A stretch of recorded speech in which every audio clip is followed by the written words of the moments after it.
We have Slippery Rock Mayor, Marine, and most importantly, fellow JD Longo. And we've, of course, got Harold Bender and his beautiful family, the owner of Hardinger Trucking. Thank you, Harold. And I believe, Harold, you go by H, is that correct? All right, I'll make sure to call you H.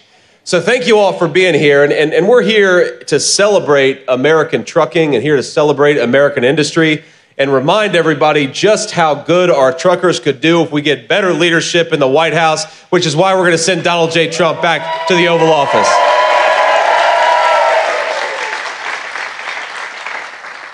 Now, we're here, of course, in the great state of Pennsylvania, where, I don't know if you knew this, I just learned 1 in 15 jobs in the state of Pennsylvania relies on the trucking industry. That's amazing. And yet we have a Vice President, Kamala Harris, who wants to be president, who thinks that our truckers, we ought to put them out of business and that our truckers should all learn computer code. That's what Kamala Harris believes about the trucking industry. Because if we've learned anything about the last 3.5 years, I think it's that we have not enough truckers and way too many computer coders. Let's support the trucking industry in this country, Kamala, not put it out of business. And if anybody needs to get a new job and learn to code, it's Kamala Harris. Ain't that right? Let's throw out of office. So we have a different message, President Trump and I, we have a different message. Our truckers are irreplaceable and we are going to fight for them every single day. And that's why we're here today. And that's why we're going to keep on doing stuff the right way. Now, here's the thing that I think it's important for those, all of you get this, but I think a lot for especially our friends in the press and those watching at home. Look, if you don't have American trucking, nothing works. How do you think the groceries get to the grocery stores? From American truckers. How do you think that the things that you buy at Target or any other store, how do they get there? They get there with American truckers. We do not have an economy unless American truckers are able to do what they do so well. And we have a president right now and a vice president, Kamala Harris, who wants to raise the price of diesel, raise the price of gasoline, and have every trucker in this country drive an electric vehicle, which doesn't make a whole lot of sense, ladies and gentlemen. Now, we have a lot in the state of Ohio. We have a lot of great trucking companies, just like you do here in the state of Pennsylvania. And I was meeting with some local truckers when I was in D.C. at my Senate office. This is probably 6 or so months ago. And what struck me is not just that they were frustrated by Kamala Harris's policies. What struck me is how little Kamala Harris knew about the business of trucking in this country. In fact, I guess one of them asked a senior administration official, they said, well, you guys want us to all drive electric trucks. That doesn't make any sense. And they said, no. We're going to get electric trucks to the point where they're the same price as a normal diesel truck. And so I guess these truckers asked Kamala Harris's officials, well, how much does an electric truck cost right now? And they said about $150,000.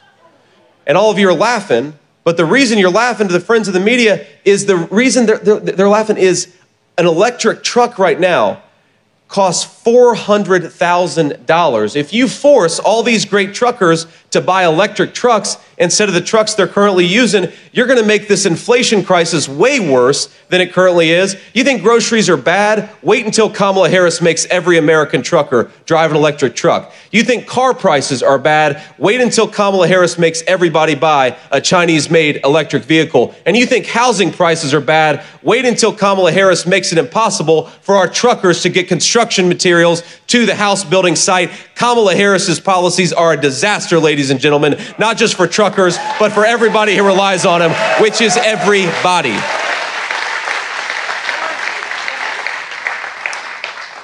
And I think we have to have some compassion for the people who've been affected by all of our terrible policies. It's one of the reasons why we've got to get Donald Trump back in the White House. Because every single day, hardworking Pennsylvanians, truckers, and everybody else, they're working harder and harder, but they're falling further behind. And let's just tick through some of the information here.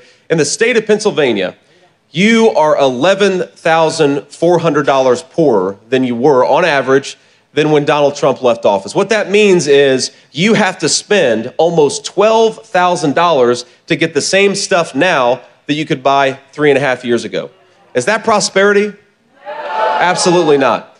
Under Kamala Harris's policies, in Pennsylvania, the average worker's wages have gone down by 6%. So people are working harder and harder. Things cost more at the grocery store. Things cost more everywhere. And our workers aren't getting the wage increases they need to keep up. Donald Trump has a different idea. Donald Trump thinks we ought to have more take-home pay. Donald Trump thinks that our truckers ought to be empowered to do their jobs. And Donald Trump thinks that Kamala Harris ought to get the hell out of the office and let somebody who knows what they're doing.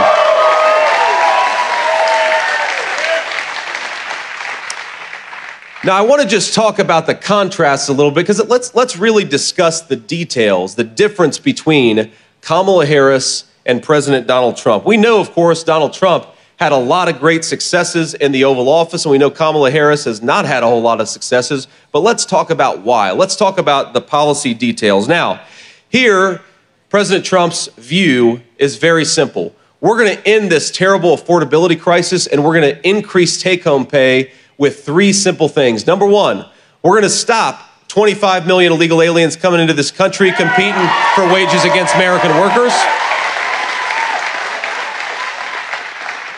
We're going to stop ridiculous job-killing regulations like the EV mandate. Let's buy American-made stuff, not Chinese-made stuff. And number three, we are going to drill, baby, drill. We got plenty of energy right here in Pennsylvania. Let's get it out of the ground with Pennsylvania workers. Now, here's the other thing that Kamala Harris wants to do. Kamala Harris thinks that instead of deporting illegal immigrants, we should be giving them amnesties. Does that sound like a good idea? Kamala Harris thinks that instead of unleashing Pennsylvania energy workers, we ought to buy energy from Iran and every tin-pot dictator all over the world. Is that a good idea? And Kamala Harris thinks that instead of unleashing American energy and American creativity and American business, we ought to tax you guys more to send your money to communist China to buy electric vehicles. Is that a good idea? So is it a good idea to give Kamala Harris a promotion? No, we're going to do what Donald Trump loves to do to people who don't do their jobs. You are fired, Kamala Harris. You're out of there. It's done.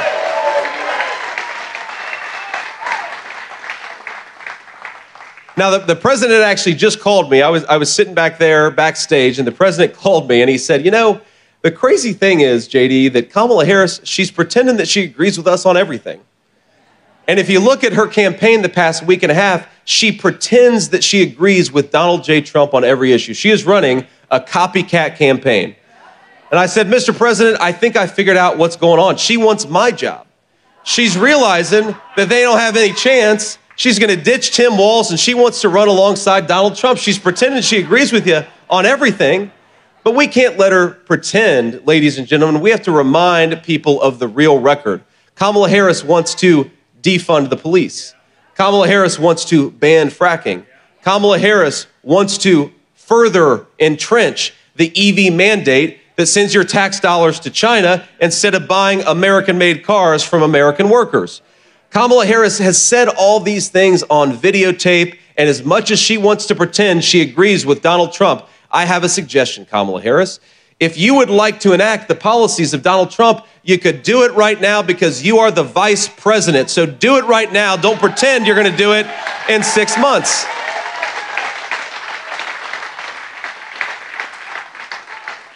Now, I've been in politics for all of 2 years, and I've met some pretty shameless politicians. But I've never met anybody who, as the sitting vice president, could stand before a crowd and say, on day one, we're going to tackle the affordability crisis affecting American families. It's like, Kamala, day one was 1,300 days ago. You've been the vice president for 3.5 years. If you want to get to work, start now. Don't make promises. Start doing it now.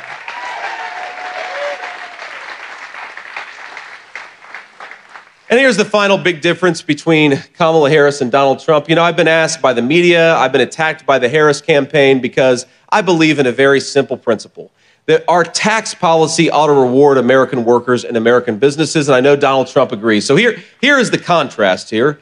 Donald Trump wants to cut your taxes. Donald Trump wants to cut taxes on American businesses hiring American workers, and he wants to raise tariffs on the Chinese and everybody who's trying to rely on Chinese slave labor instead of American hardworking people.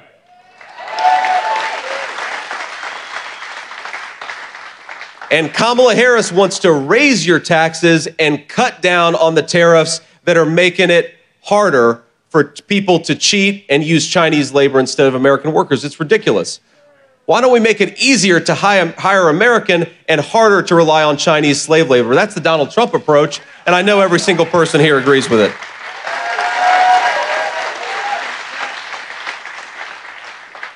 So let me leave you with one final thought here, and then I want to kick it over to our illustrious media to ask some questions. It's very simple, my friends. Look, we have the best country in the entire world.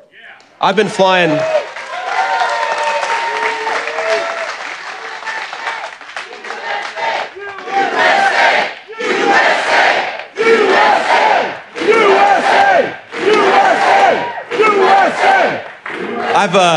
I've been flying all over the country, doing events like this all over the country with my beautiful wife. Isn't she lovely? Sorry to embarrass you, Usha, but you bring your wife to Erie, Pennsylvania, you got to embarrass her a little bit, right? And all I can think about when we fly into a new place or we drive to a new place is what a beautiful country this is. I'm a Buckeye, and yesterday I was in Big Rapids, Michigan, and it was hard to admit it, but Big Rapids, Michigan is a beautiful place. Erie, Pennsylvania is a beautiful place. We have got the best natural resources and the most beautiful countryside of any country on the face of the earth. And we've got something better than that. We've got the best history. We've got the best traditions. We have got the best workers right here in Pennsylvania. The only thing, thank you. The only thing that is broken about this country is its leadership. There is nothing that we cannot do as a people, nothing that we cannot do as a people. So let's send a message right here in Erie, Pennsylvania, all over the state of Pennsylvania, and all over the country. We are sick of the broken leadership of Kamala Harris. We're going to get a president who is equal to the challenge of this country and deserves to be the leader of its people. That's Donald J. Trump. And together, we're going to put him back in the White House. God bless you all. Thank you. And thank you for having me in Pennsylvania. Now, I know we have some reporters here. If you would, let's start with the local reporters. We'll have them ask some questions, then we'll kick it over to some national folks. Sir. Ma'am, I don't need a teleprompter. I've actually got thoughts in my head, unlike Kamala Harris.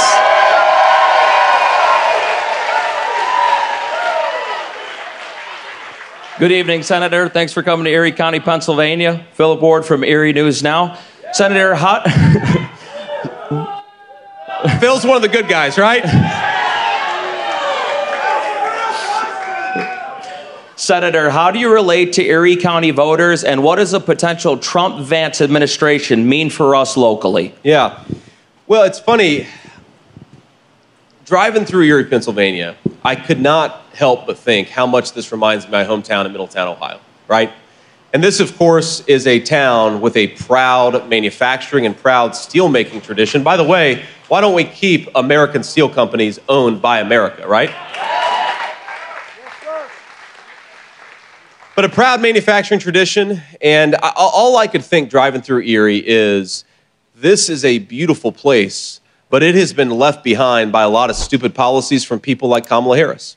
And let's be honest, it's not just Kamala Harris. There was a consensus in this country for 30 years that we didn't need to make our own stuff. And so now everything from a lot of the steel that we rely on to the drugs that we put in the bodies of our children, from ibuprofen to antibiotics, it's made by our adversaries instead of made by American workers. Wasn't that stupid?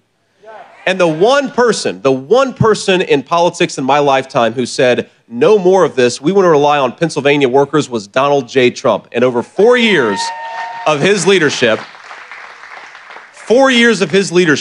we had a bigger boom for American manufacturing and American energy than we've seen. That benefits the people of Erie, Pennsylvania. We had rising take-home pay and rising wages under the leadership of Donald Trump, and we had a world that was at relative peace and calm. And now we've got a world at war in seemingly every continent. Who's going to fight those wars? I guarantee you, it's not going to be Kamala Harris's family. It's going to be the people right here from Erie, Pennsylvania. So we want peace, right? Peace and stability. But even bigger than that, we want an economy that employs good Pennsylvania workers to make things for people all over this country. And we want truckers to be empowered instead of throttled and to have their industry destroyed. It's very simple. And if we do that, we're going to make the lives of every single people in this room, every single person in this room, and all across the state of Pennsylvania better. And the final point that I make is, look, Rome wasn't built in a day and Rome wasn't burned down in a day. We had so much success for just 4 years of Donald Trump's leadership. I think we're going to have a hell of a lot more with 4 more years of Donald J. Trump.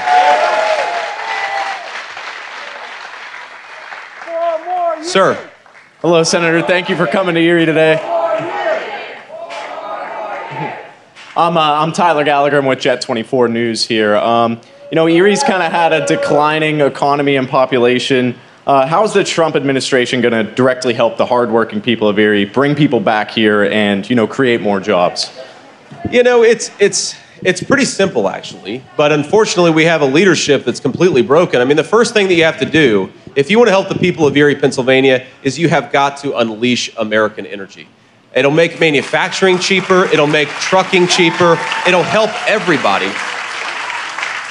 Look at it, it's not just our businesses. I remember growing up in Middletown, Ohio, and I grew up in a poor family, and I was raised by my grandmother. I remember the nights when it was really cold in the dead of winter, and money was a little tight, and we decided, well, we don't have enough to turn on the heater tonight. We're going to have to sit in front of a space heater, or maybe just throw a bunch of blankets on, and that's what we're going to do. I happen to believe that if you work hard and play by the rules, this is the richest country in the world. You ought to be able to turn on the heater for your children. And unfortunately, Kamala Harris's policies mean less energy, less money in people's pockets, and a lot of people freezing on a cold winter night. I think it's a disgrace in the richest country in the world. We can do so much better with better leadership. The second thing you got to do is, look, I talked about Chinese slave labor earlier. One of the reasons why this community has been left behind by our leaders is we decided we were going to let companies make things using Chinese slave labor. And I happen to think we shouldn't expect Americans to compete with a bunch of Chinese slave laborers. We ought to expect American companies to hire American and build in the United States of America. And if you do more of that, you're going to bring more jobs to Erie, Pennsylvania. You're going to build the economic foundation of this place. You're going to have higher tax revenues to go into the schools and the public services. You build more things in America, and it lifts up the entire community of Erie, Pennsylvania, and that's what Donald Trump and I are going to fight for.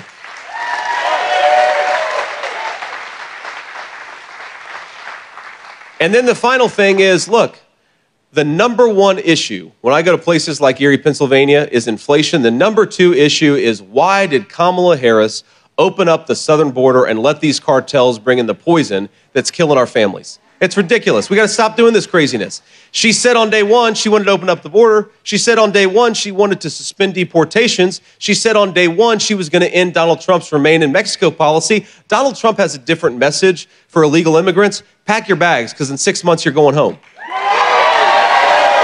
And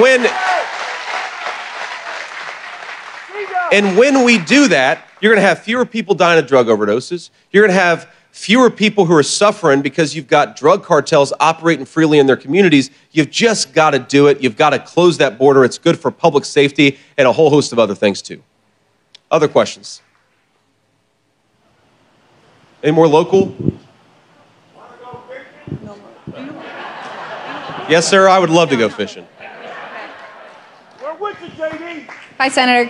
You have to bring about 40 Secret Service agents now, though. That's the problem. Ma'am. Hi, Senator. Kit Maher, CNN. I wanted to talk a little bit.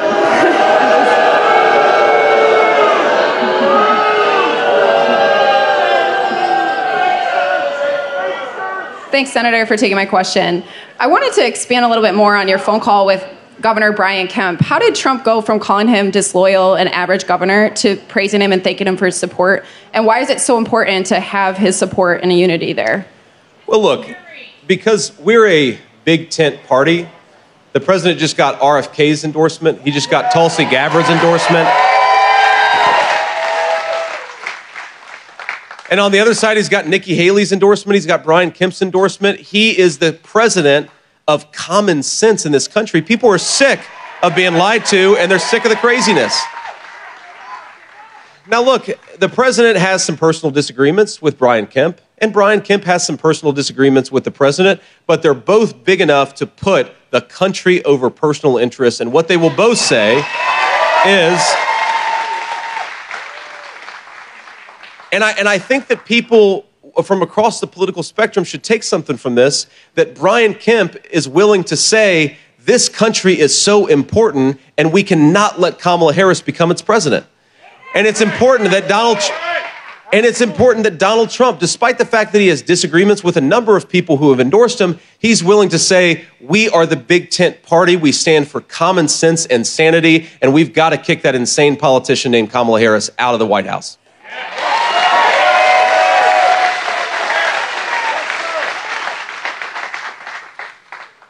Ma'am, go ahead. Hi, Senator. Good to see you again. Ali Novello with CBS News. I have two questions for you. One, could you tell us more about the altercation that happened at the Arlington Cemetery? And two, what does debate prep look like for yourself and for Trump at this time? Well, I think, first of all, the altercation at Arlington Cemetery is the media creating a story where I really don't think that there is one. There is verifiable evidence.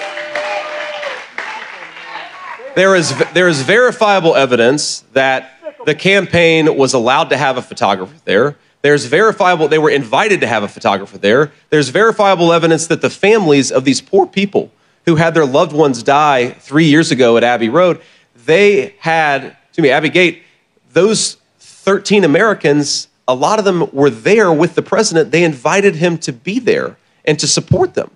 That's not an insult to the memories of their loved ones. They wanted Donald Trump there, and thank God that we have a president who stands with our veterans instead of one who runs away from them.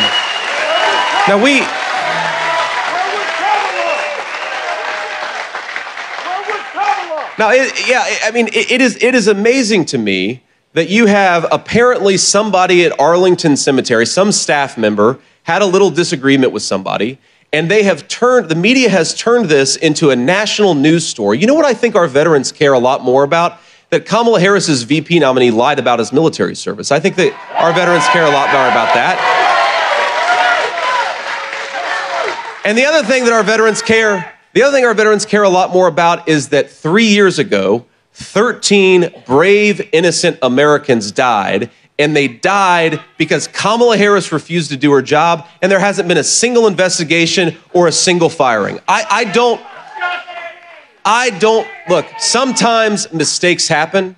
That's just the nature of government, the nature of military service. But to have those 13 Americans lose their lives and not fire a single person is disgraceful. Kamala Harris is disgraceful. We're going to talk about a story out of those 13 brave, innocent Americans who lost their lives. It's that Kamala Harris is so asleep at the wheel that she won't even do an investigation into what happened, and she wants to yell at Donald Trump because he showed up.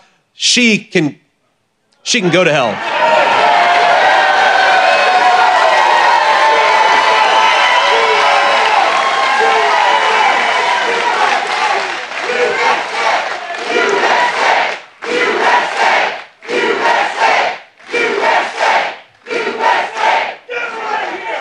Thank you, sir.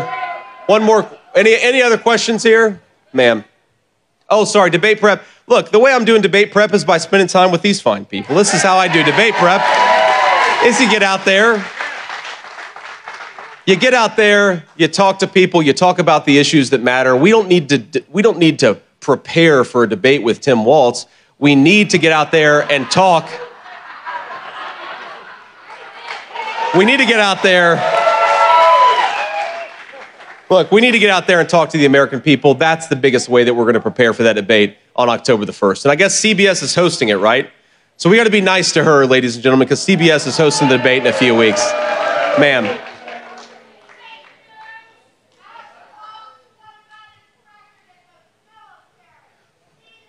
That's right. Is on. Thank you, Senator. Surin Kim with ABC News. I have two questions for you as well. Sure. One is going back to Kit's question about Brian Kemp. Are you playing any role in facilitating any, are you playing any role in facilitating connections with Governor Brian Kemp or other Republican members bringing them back to the Trump world at all? My second question is, since becoming Trump's running mate, have you talked to former Vice President Mike Pence for any advice in campaigning? Have you connected with him, or have you talked to him about maybe him supporting President Trump? So the first question, look, a lot of people have talked to Brian Kemp, and I'm proud to be among them. I think he's been a good governor for the state of Georgia. I certainly gave him a phone call. I think 150 other people have given Brian Kemp a phone call and talked about the need to have a unified Republican team. I don't take any special credit for it. I think a lot of people deserve more credit than I do, including the President of the United States, because I think President Trump has been very, very aggressive at trying. We all right? Yes, sir. All right. There we go. It's so humid in here. I thought we lost one of our Secret Service agents. I was worried about him, but we're good. God bless you, man. Glad you're okay. But look, the media, here's what the media wants to tell a story that somehow I have been the peace broker between Brian Kemp and Donald Trump. It's just not true. I reached out to Brian Kemp. I encouraged him to support the president, and he didn't take much persuasion. He wanted to support the president because he thinks Kamala Harris is going to be a disaster. So I think there are a lot of friends.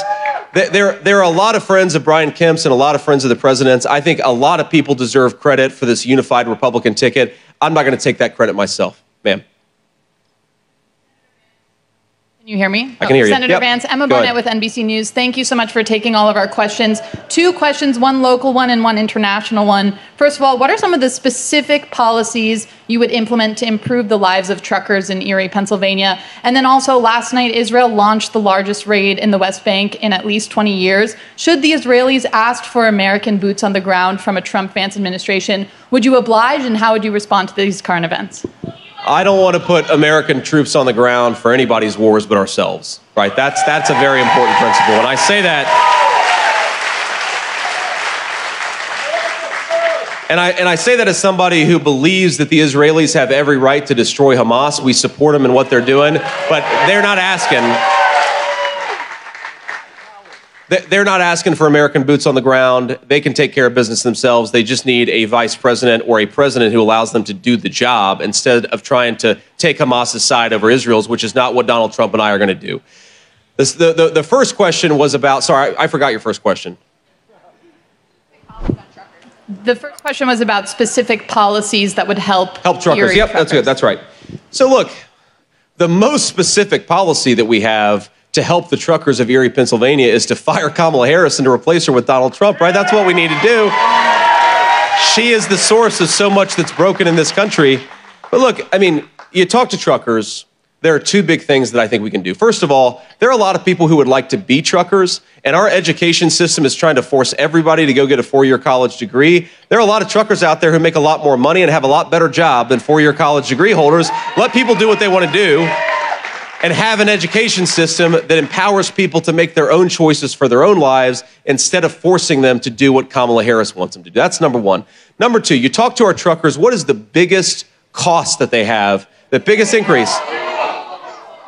We ask them right there, they're all saying fuel in unison. Fuel has gone up, depending on where you are, between 35 and 55%, thanks to the policies of Kamala Harris. We have got to drill, baby, drill, unleash American energy. It'll help our truckers. It's going to help everybody else, too. And I'll take one more question before we hit the road. Senator Vance. Great. How has your military service and being a veteran prepared you to A, be a senator and potentially vice president of these United States? Yeah, I appreciate that question. Well,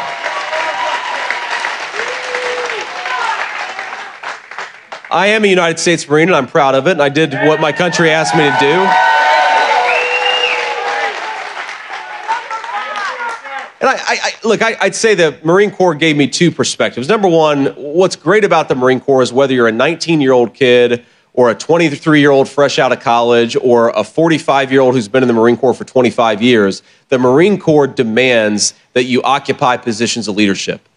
and it lets you make mistakes, and it teaches you how to improve from those mistakes. But the Marine Corps is the first taste I got of real leadership, and that's the most important quality in a vice president. You got to be able to lead people, okay? That's what the Marine Corps taught me. The second thing I'd say is it gives me a fresh perspective on the problems that a lot of our military families and a lot of our troops are facing. And one thing I learned in the Marine Corps is perhaps the most precious resource that we have in this country is the lives of our young people who put on the uniform and are willing to sacrifice it all for the United States of America. That is a precious, precious resource, a sacred.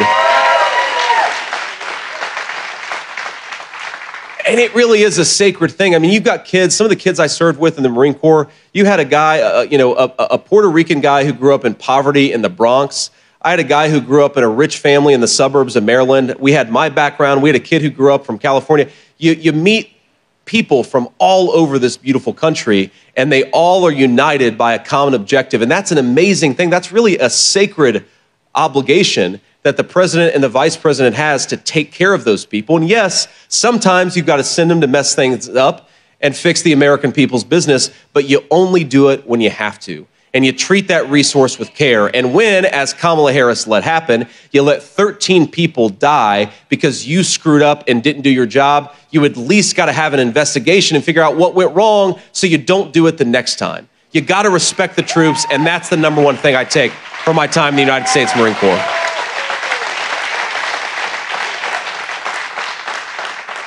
And when I say respect, I don't just mean thank them. I don't mean just buy them a beer when you see them at a bar. That stuff is all important. I mean respect them enough to actually take care of them and not waste their lives and their sacrifice, which is what, unfortunately, the last administration has done. Now, let me just leave you with one final thought. We have to hit the road, and I'm sorry to have to leave because I've had a good time, and I hope you all have had some fun too. But you all in Pennsylvania are going to get sick of me over the next 2 months because I practically live here in the state of Pennsylvania because this is such an important state for us. Thank you, sir. I will. And we got to remember, the only way, think of all the powerful interests, the broken bureaucracy in this country, the people who've gotten rich shipping your jobs to China, they want Kamala Harris. The only way to beat them and the only way to fight back is at the ballot box this November. Let's get out there, win Pennsylvania, re-elect Donald Trump, and take this country back. God bless you all. Thank you.